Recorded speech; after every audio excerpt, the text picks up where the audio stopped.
How are you doing? Thought we'd talk about in this particular lecture, take a look at understanding when we talk about sort of foundations of sports sociology. What we tend to um, focus on is this idea of how to collect information. And when you start looking at sociology of sport or any of those social and behavioral sciences, then understanding how and why people do what it is that they do becomes very important. Obviously, when we're thinking about the world of sport, that process is going to apply to everything that we're doing. And when we start thinking about trying to examine people, as we've said before, people are very complex, and Verstehen is this very, very unique idea. Max Weber kind of coined it in sociology, where Verstehen doesn't really translate terribly well to English, but it's sort of a deep understanding. It's very, very it's not just, oh, I understand what's going on, but almost a sense of sympathy or empathy in terms of how and why people are doing what they're doing. And we kind of want to use that as the guiding aspect of what we're doing here when looking at examining sport, recreation, and physical activity.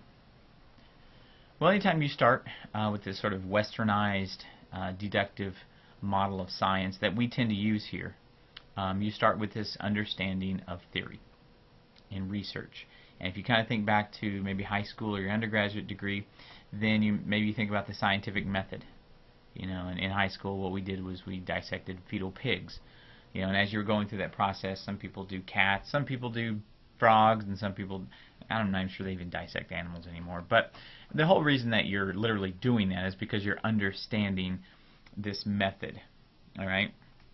And that becomes hugely important for us because sport management or sociology of sport, whichever preference you want to give, or whatever way you want to kind of label it and whatnot, we can't just do everything by our gut.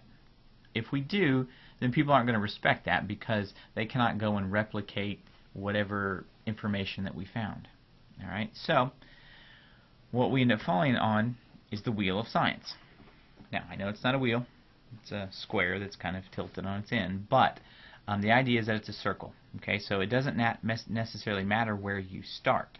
Most of the time, in terms of deductive science that we're used to here in Western cultures, we start with a theory, and then you have your hypothesis. You move to gathering information that is attempting, hopefully, to answer whatever these either research question or the hypothesis that you have. And then once you've gathered that information, you try to think about it, and you come to some large conclusions, and that's either going to influence current theory that we have in a positive or a negative way. Now, when I say negative, there's really nothing bad here. If you gather some information that does not support your hypothesis, your educated guess, it doesn't mean you did something wrong. It doesn't mean it was bad. What it means is that everything that you knew leading up to this influenced what you think was going to happen, and it didn't work out that way. That's kind of an important conclusion. Okay? Well, if we're starting with theory, then what we have to think about is, what is theory? And theory is kind of a complicated thing, but excuse me, first and foremost, it provides some just guidance to people. When you're talking about, and we use theory all the time. All right, people are like, oh, da happened. Well, I have a theory for that. I have a theory for why some fans are willing to stand in line to get into a baseball game for 3 and 4 hours. Or I've got a theory as to why, whatever, okay? And what you're doing there is when you say that, yes, you're saying it kind of off the cuff and using it slightly differently, but the general understanding of theory is there. Based upon what you know in the world around you, you can formulate some sort of hypothesis or theory, and then you're going to go out and test that. All right? And what theory does, and we'll talk about this later when we talk about theory in class, is that it helps to just explain or describe something. That's it. Think about this. You have people that are concerned about the image of the NFL. And since the 2013 Super Bowl, in 3 or 4 months, you've had roughly 30 NFL players that were arrested. 3 were arrested for attempted murder. Okay, what theory would you have to explain that? That's all we're doing here. And so whatever theory that you could come up with is based off of what you know about football, what you know about media's coverage of football, etc., etc. And that's what a theory is people are complex, right? So therefore, the questions that we ask in regards to understanding how and why people purchase what they purchase, those are complex questions. And the answers then resultantly need to be complex. You know, when you think about consumer behavior research and sponsor recognition, you know, and you're going through that process of how and why people remember and recognize certain signage at certain events, right? Every time you do that, and that's observation, and that's, you know, maybe we call it common sense, but what it is it's an observation that can be slotted into that scientific method. And once that observation is slotted in, then that's going to influence our perceptions of consumer behavior in the future and currently. And once those two things have happened, then that's going to influence kind of a theoretical understanding when we talk about what are the most important demographic factors that influence consumer behavior. And you could probably rattle off 3 or 4 just off the top of your head very quickly. Right, the fact that you know those and you're not necessarily citing a source, it didn't come from a book, you just kind of know it, that's akin to the power of theory. Alright, it's something that's out there that is almost, maybe not commonsensical, but it's so powerful that we know it's going to happen. Most of the time, and I've run into this professionally and personally, people assume when they hear you're in sport management, they're like, oh, okay, well then you must be an exercise physiologist. And these are kind of some typical photos that people generally think. They think I either do this or that I'm a PE teacher. And no denigration to either one, but it's not what we do. Okay, and that's not necessarily what it is that you're going to do. As a practitioner in these organizations, you're probably going to be influenced more by decision-making models from an organizational point of view, leadership strategies. You'll want to understand culture and how it influences participation or fan consumption, consumer behavior, those types of things. Social sport research tends to be more models. All right. Now, I'm not necessarily asking you to go and read all this and see what it is that we're talking about and blah blah blah, but just literally look at it. If you think of like the consumer escalator in marketing and that kind of thing, it's a model. Models are very important to marketing, to communication, but they're also very important to understanding the sport world in a social context. It's going to be important if you're trying to develop a model that shows, maybe you're involved in player development or personal enhancement for student athletes. All right, you're going to do cognitive behavioral therapy plans. Okay, that's fine. You're not going to put someone on a treadmill. You're not going to measure it with the hard and fast science. That way, you're going to track these people's grades. You're going to track their understanding and quote-unquote success in a variety of different spheres while in college, including sport. Okay, and so models, and that's what these things are, tend to be a little bit more common in sport management. Another thing that becomes important, and just look at this guy. What is going on? I don't know if this picture is real or not, but goodness gracious. Let's say hypothetically it's real, which I don't know if it is, but what drives someone to keep working out so that your bicep has a bicep? You know what I'm saying? What drives someone? When you talk about field hockey here in the United States, tends to be institutionalized as a female-dominated sport, primarily in college. And if you're going to find it in high schools or things like that, it's probably going to be in the northeast part of the United States. It tends to be associated with higher socioeconomic status, that kind of thing. Globally, field hockey is primarily a male sport, but that's not the way it was institutionalized here. Okay, so a lot of these young women may have never heard of field hockey until they get to college, and then they participate. Think of like rugby or lacrosse, some of those other more marginalized sports. Many people aren't necessarily exposed to them until they leave the house. All right. If you're talking about the ICT Roller Girls with the roller derby, one of the roller derby teams here in town, it's kind of the same thing. It's a pay-for-play model, which means that they fund everything. They buy their own insurance. They pay for their trips if they're going to go to South Dakota for a particular match or whatever. All right. There's not a lot of I don't know, tangible benefits for these individuals. It costs a lot of money. They subject their body to a lot of stress and that kind of thing. So why is it that they do it? Why does this person, if this is indeed true, why do you lifting weights to the point that, look at that neck muscle, this is insane. So why does someone do that? And that's kind of the more qualitative aspect of sport research. Now, if you take those pictures out and you insert crazy pictures of fans at a college sporting event or at a professional sporting event, or maybe parents that are just super enthusiastic at a youth sporting event, all right? There's a tangent, an aspect, a niche of sport research that will look at and understand those very almost personal questions. So, get into some of the nuts and bolts. And we've got some definitions here just so that we understand research. There's a lot of different types of research, and you can categorize it, slice and dice it however you want. But there's a couple of main typological categories that we'll use. The first one is this, looking at the difference between pure and applied research. And it's exactly what they sound like. All right, applied research is done to address specific questions.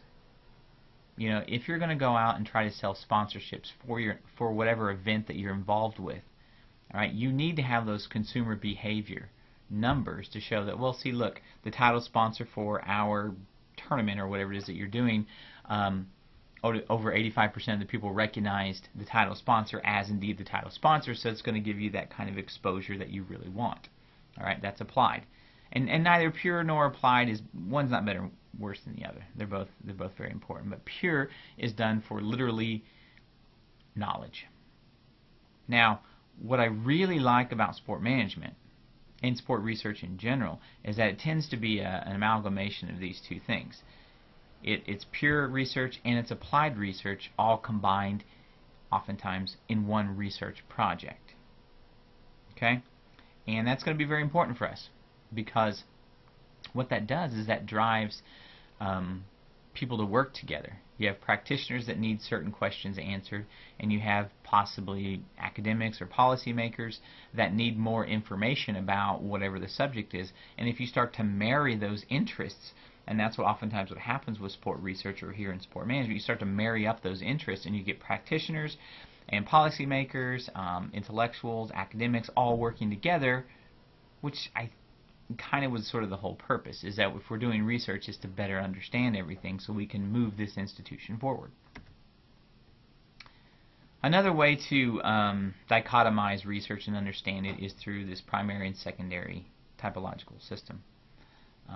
Primary is again what it sounds like, is that you go and you gather information directly from the source.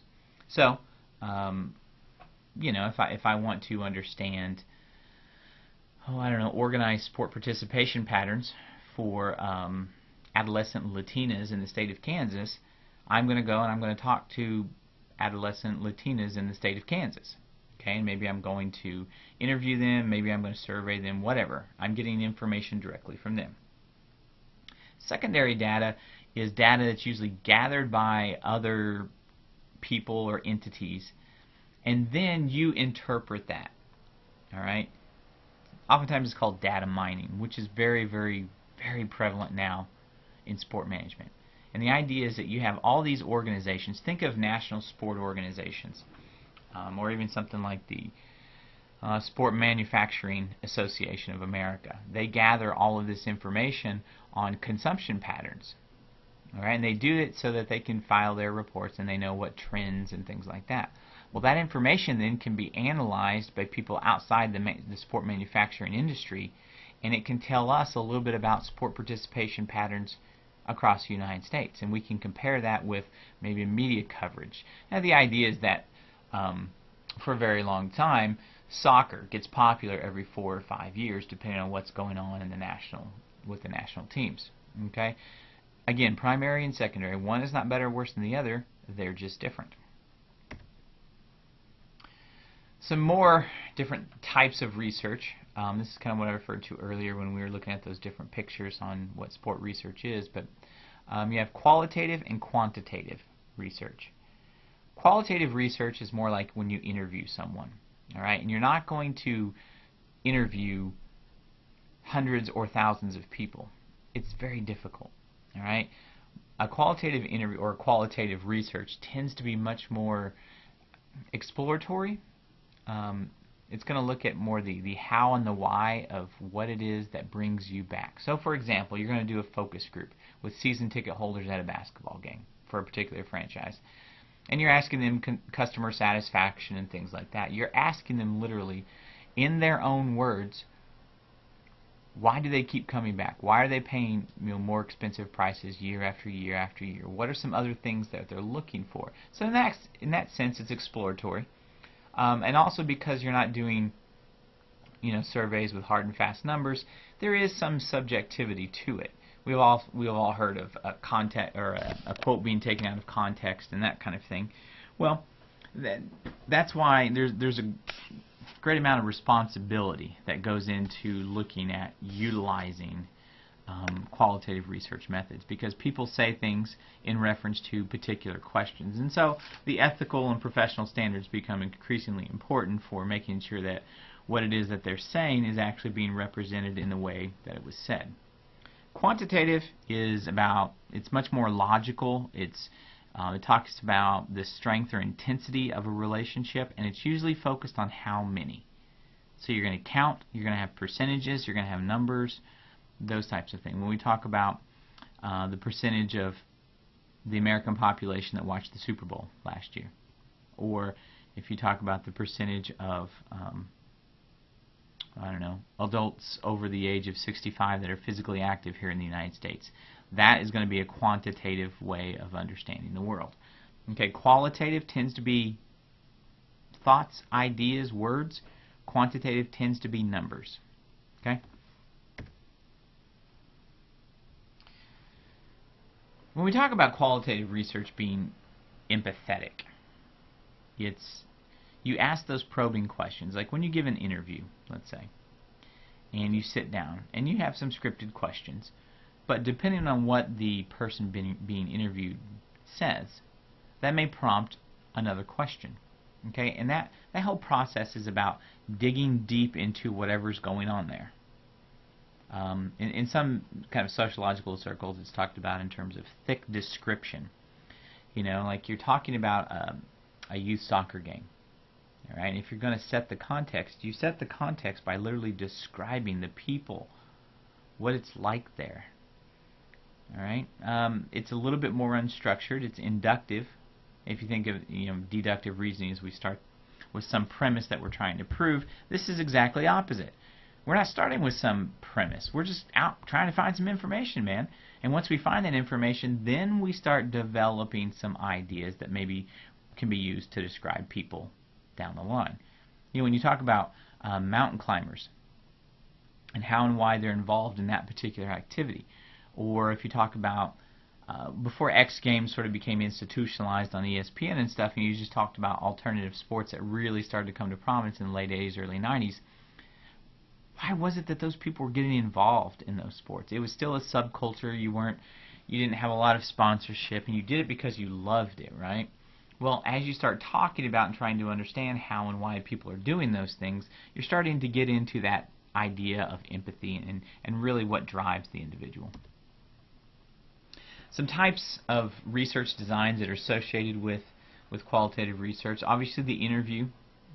Okay, a case study is one where, let's say, you're going to pick a recreation department, and you're going to, almost like a consultant, go in and look at how and why this group operates in an efficient or inefficient way. Well, to do that, you need to talk with the people. You need to observe. That's another part of qualitative research design, is just literally watching people, not in a creepy way, okay, but if you've ever been to a sporting event and watch the fans. I mean, I know it's distracting because you want to watch the game or whatever, but watch the people watching the game. Okay, that could be potentially an observation. We also have archival research, which is really important. People always forget that emails are public record. They're just electronic versions of memos. All right, and so if you have an email train and you're able to follow the conversation back and forth, then you're doing a form of qualitative research design, archival research really, and you're trying to get a sense for how and why things were happening. When you think about the Penn State investigation, archival research was actually really important in terms of assessing blame and where you had the organizational failure and all that kind of stuff. It was really very important for that. Quantitative, again, there's a couple different major forms of quantitative research design.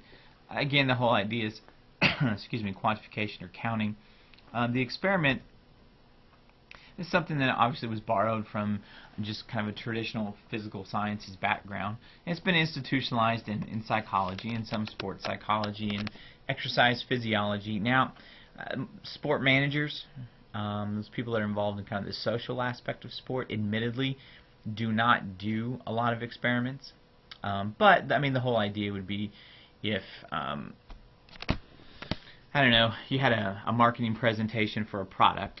Okay, you have your control group and your test group, and both groups receive the same marketing pitch.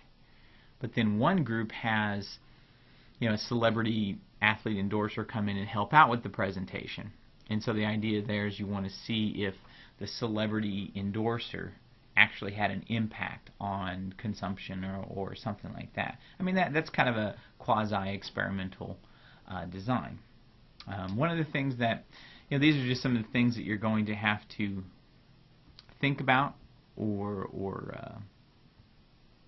confront as you're putting together an experiment.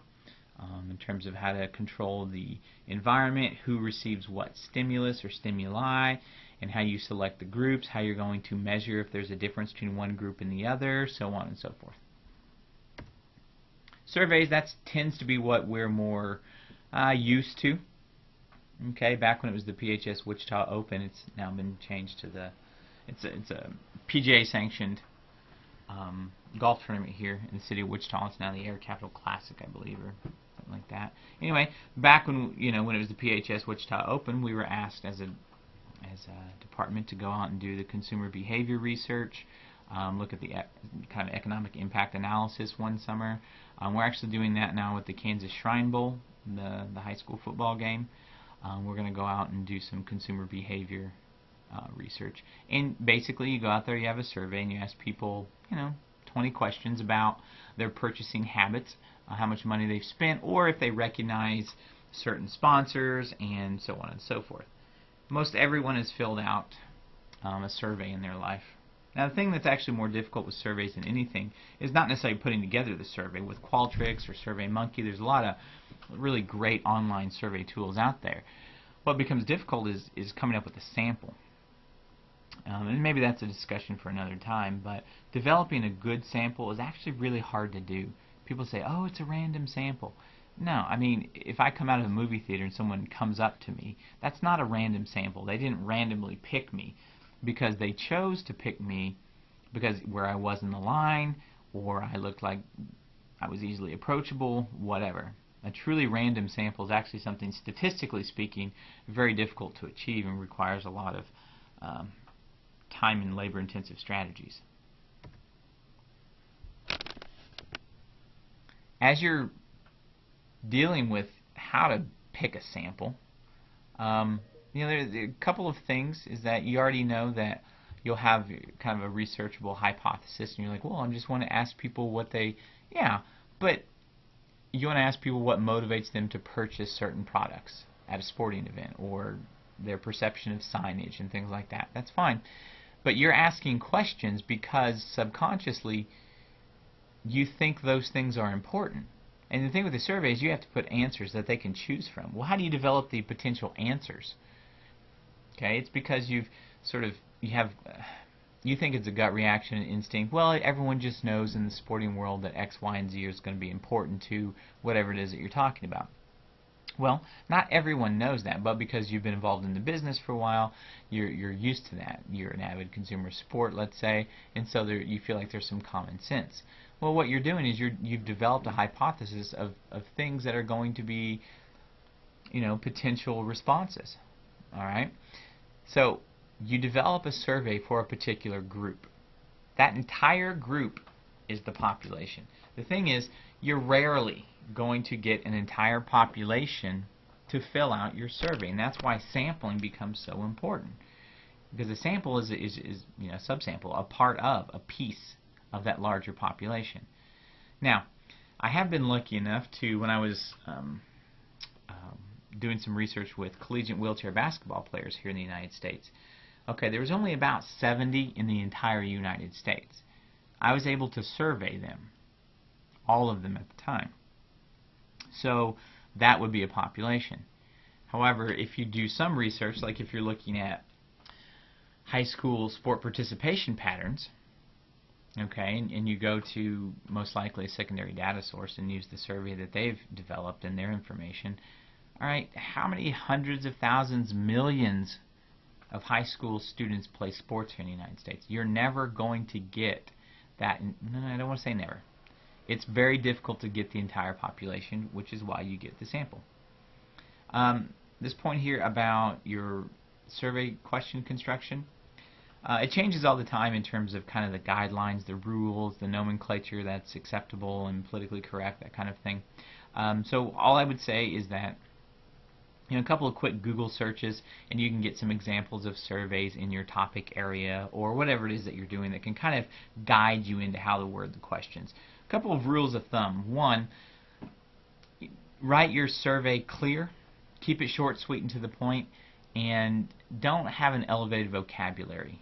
They say kind of as a rule of thumb, make sure that it reads at an 8th or 9th grade level, high school level.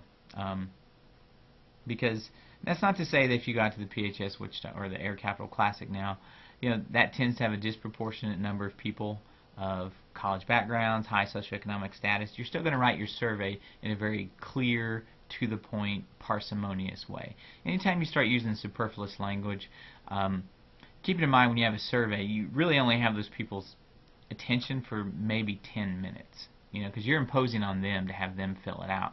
So you want to keep this thing as short, sweet, and comfortable as possible. But once you collect the data, however you're going to do that, then you're going to analyze it. And it's important to report those findings back to someone.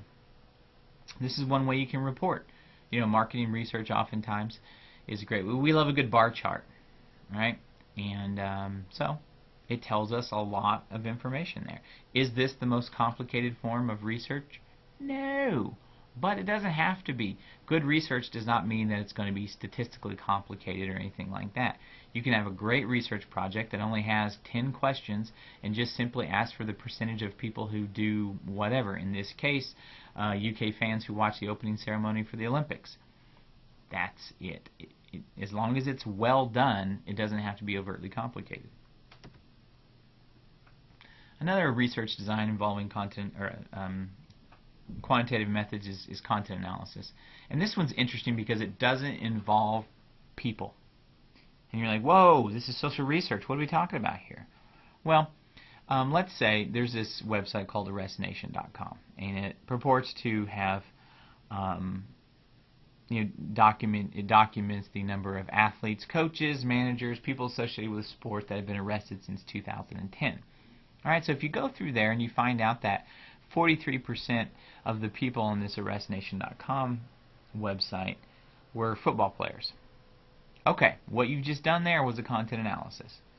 You didn't, no one surveyed anything, or if you look through all the ESPN magazines that have been printed or produced since 1998, and you want to look at the number of articles that have been produced on female athletes. Okay, you can go back and you can look at every single one, and it tells us a little bit about our culture, our society, and you find out that 2% of the coverage patterns in this magazine are devoted to female athletes or female athletics. All right, you haven't surveyed anyone. Your subject matter was actually something that was non-human. Okay? It works essentially the same way. And this is really good for sport managers because oftentimes you can do things like interdepartmental memos and things like that, and you can look and get a sense for, okay, 45% of the memos over the last 2 years that were sent out from the head of the organization to the employees centered on professionalism in the workplace. Alright, well that would probably tell you then that maybe you need to bring someone in for a little bit of training because you have a lot of people that are constantly being reprimanded for professionalism. Alright, now kind of moving into transitioning, as it were, into the more science-y aspect of sport research. You have variables. Okay, and I don't want to insult your intelligence. Some of you have already had this information, and others may not.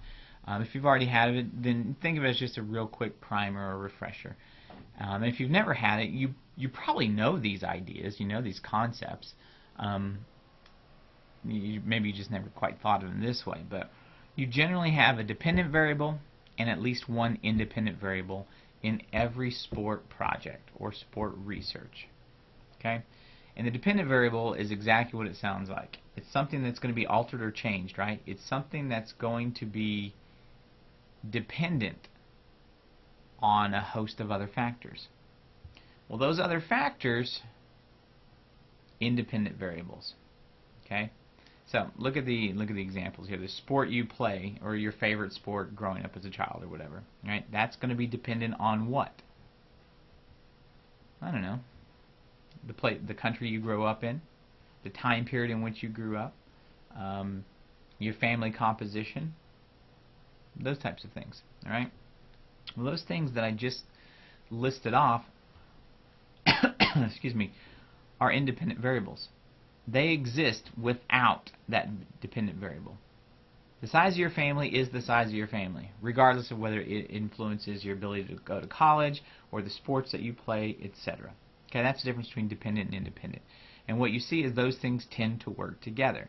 And so if you have kind of a relationship, then if you're using the examples that I listed here, then your dad's yearly salary is going to influence the sports that you play growing up.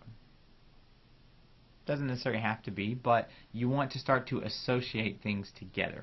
That's what we're talking about. That's what's exciting. All right? Because you can say you've identified a phenomenon. Right? Well, what are the things that influence that? That's when you start getting into a little bit more nuanced understanding of research. A correlation, and this is just one of those things, oftentimes we like to use the word, certain things correlate with whatever. And it makes us feel smart and all that kind of stuff, and that's fine. In the world of research, however, a correlation is basically one variable is associated with the change in another variable. That's it. Doesn't mean that it's good, doesn't mean that it's bad, it's just associated with a change.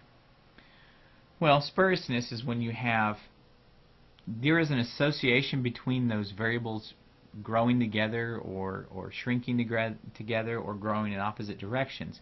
But spuriousness talks about the fact that there's actually something else that's causing that relationship. All right, the famous example outside of sport is ice cream consumption and murder rates. And what they found in the United States is that the more ice cream that is consumed, here's the correlation, the more ice cream that is consumed, the more murder rates increase in the United States. Well, let's just be logical about this. What's going on there? Somebody getting an ice cream headache and they're all going out and shooting people? No. Well, what increases in the summertime? Well, ice cream consumption. What increases in summertime as well? Yeah, murder rates. All right, to say that murder rates and ice cream consumption rates are related, I mean, it is a correlation. There is a correlation, but there's actually something else causing that, and it's heat, man. It's heat. You know, especially in a lot of urban areas, air conditioning is not necessarily standard. So people go outside when it's hot. And when there's a lot of people outside and it's hot and you're agitated, stuff happens. And while you're sitting there eating your Sonic Blast or your sundae or whatever, and you start noticing all this stuff, a lot of people are eating these cool things. Well, a lot of people are also getting upset, and that can, personalities then blow up, and people get upset, and murder rates tend to increase. Within sport, you know, kind of one of the famous, nice little example is that when the Detroit Lions were pretty bad, and they weren't real great last year either, so I mean, it's something to consider. But they noticed that attendance rates at Detroit Lions games would decrease as winter temperatures decreased as well. And you're like, oh, okay. So your first initial reaction, if you don't know anything about the Detroit Lions, is that, okay, as it gets colder, fewer people are going to the games. Right? That might be your thing. So you're like, oh, well, what we need to do is we need to start, we're going to make some changes based upon that. We don't want to play night games because Detroit, Michigan, it gets really cold and blah, blah, blah, blah. Now, there's something else. One, the Lions play in a dome. Okay, so temperature rates and attendance rates are not going to be, they're correlated, but there's some other intervening cause. At the time when Matt Millen was the GM of the Detroit Lions, they were unusually bad. All right, the team was just sort of in shambles. So temperatures started to decrease as you go from September to October to November to December and January, right? So that means the season is going on. Lions attendance rates were decreasing because they were so bad. As the season went on, they were losing more and more and more games. Therefore, attendance was decreasing. So it had nothing to do with temperatures. There was an association there, but there are other things. And eventually Matt Millen was relieved of his duties and let go and all that kind of stuff. How do you analyze this stuff? Quantitative is easy because there's all these statistical packages out there. Statistical package for the social science, SPSS. IBM purchased it and the name was changed to PASW, Predictive Analytics Software, and then it was changed back to SPSS. So it's like IBM SPSS version 20 or whatever. Anyway, you have all these different things. We did a project where working with the Kansas Health Foundation, the athletic department here at Wichita State, in using the Michael Josephson, the pillars of education and character education, use student athletes to educate 7th graders, I believe, on ways of developing good character. Okay, so then what we did is we surveyed the supervisors, the teachers, and people like that, and we surveyed the students and that kind of thing. And then I take all those surveys, I enter them into a spreadsheet, and I take that spreadsheet and I import it into one of these statistical packages, and I can do all kinds of statistics and develop bar charts and pie charts and histograms and all that kind of stuff. And then I make a presentation back to the people. And so since the program was funded through a Kansas Health Foundation grant, whenever you get a grant, people want to know that the money that they spent, it was spent in a very productive way, so you have to do follow-up reports or presentations. And so this is where analysis really comes in handy in that regard, because it provides those pie charts or those bar charts to show people exactly how the program went over. Qualitative, it's a little bit different. There are computer software programs now that help do that. But what you do is, let's say you're going to do a focus group on those season ticket holders that we were talking about. And they have a little questionnaire they fill out. But then what you do is you ask questions, and it's being videotaped and audio recorded. And then there's a note taker there as well. And generally what happens is those audio tapes are transcribed, and so literally the words that people say are typed into a Word document or something like that, so you can physically see what people said. And then you try to find, okay, one question was about season ticket holders' satisfaction with downtown parking, Chesapeake Bay Arena with Oklahoma City Thunders, let's say. All right, what's their satisfaction level with downtown parking, or what are some of the barriers with downtown parking? And what you do is, let's say you have 20 people in your focus group, you would literally try to see everyone's answer to that particular question and see if there's a generalized pattern. And that's called an index card method, which is basically you go through and you look at it and you try to see if their answers all center on 1, 2, or 3 basic responses. Okay? If you're going to be part of a university, then you have to do what's called the Institutional Review Board for the Protection of Human Subjects. And this is really, really important paperwork. It's not so hard for us if you're dealing with social research because you're doing maybe some surveys or some interview questions. But if you're an exercise physiologist, for example, and you're going to be running people on a treadmill that have had a heart transplant to see their VO2 max, all right, well, there's some concerns there. Yeah, anytime you're dealing with physical exertion, if you're extracting blood for an analysis or anything like that, then what you want to make sure is that precautions are being taken. One big part of IRB research is that you have to show how the information that you're gathering is going to be either anonymous or confidential. Right? Because confidentiality, I mean, it's hard to keep everything anonymous because technically if someone turns in a survey to me, I might be able to match up their answers. Okay? But by signing that agreement, I'm saying, look, I'm going to keep all of these things confidential. So if there's a student or a couple of students that fill out surveys for me, I say, okay, I'm going to make sure that I don't tell your answers to your coach or to your other teachers so that it's going to be leveraged against you. Okay, and that's kind of what IRB is trying to do. It's trying just to make sure that, well, as it says, protection for human subjects, to make sure that there's policies and protocols in place that the people that are giving up their time to help out with research, the interviewee or the respondent to a survey or whatever, that they're not going to be taken advantage of. This is just kind of there's this thing in research called triangulation, which is basically using quantitative and qualitative methods together, kind of a multi-method approach. And I like to talk about program evaluations because they tend to be a good example of the multi-method approach.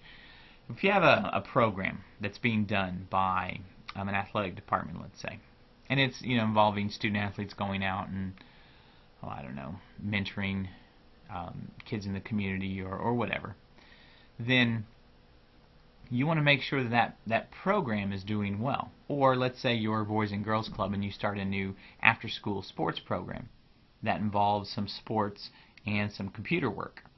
Okay, kind of trying to hit education in a slightly different way. Yes, have the draw of sports and keeping people active, but also have the productive learning environment of computers. Anyway, so you want to evaluate and see if that program is actually doing what it is that you hope you would do. To undertake that process, to say, well, yep, looks like it's doing well, enrollment is high. Okay, just because you have a lot of people enrolled in that program doesn't mean that it's good. And McNamara talks about what he calls the 20-80 rule, which is that 80% of the work should be done up front in thinking about conceptualizing and how to go out and evaluate the program.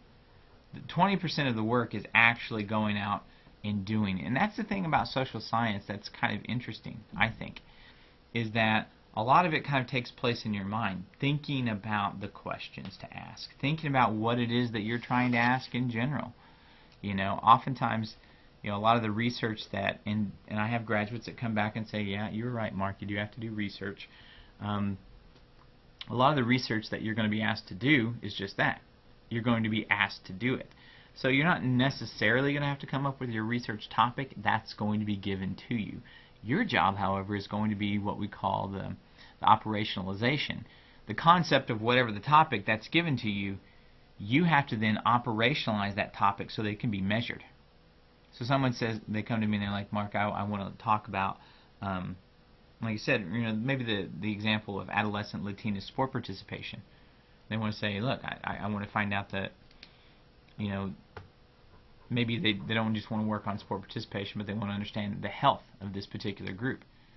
There's high rates in obesity, and they're like, we want to manage some of this. So you'll ask questions about sport and physical activity participation. Well, you'll ask questions about how well they're doing in school. You'll ask questions about understandings of fruits and vegetables and things like that. You'll ask about drinking or smoking habits or drug use, those types of things. So that's all taking place kind of in your mind, and once you put that together, then you've done most of the work. Okay, so program evaluation's quite a bit more involved than sitting there and saying, yep, looks good, let's keep it going. I mean, to some extent, maybe that's what your hope's going to happen, but remember, there's all types of different evaluations because it's based upon the goals of the programs. A process, we want to focus more on how this educational curriculum is being disseminated. The outcomes, we want to make sure that X number of students are reading better because we've incorporated these kinesthetic learning styles into our reading curriculum. So sports is going to play a part in trying to teach kids to read better. Or maybe you have different goals that you set up based on a combination of process and outcomes. It really depends on what it is you want to do. And if you have questions about program evaluations and you want to talk more about them, then obviously please come see me or look up some information because it's really interesting stuff. But I like to just use them as an example, kind of held up, that quantitative, qualitative, applied, pure, all these different ways that we slice and dice research, they do have practical implications and they can be combined. You know, when you talk about a multi-method approach and you want to look at, you know, minor league baseball attendance rates and you want to track that those numbers are pretty high, and you can do that in a bar chart or a pie chart. That's pretty cool, right? Looks good on a website, looks good in promotional material. But what also looks good and what is kind of nice is if you have the quote of a single mom that has 2 or 3 kids and is talking about the wonderful atmosphere of bringing the kids out to the ballpark, and it's really family friendly and it's cheap entertainment, but it's something that we all really enjoy. And so, you know, the qualitative provides a sense of humanism to everything. It makes it more real.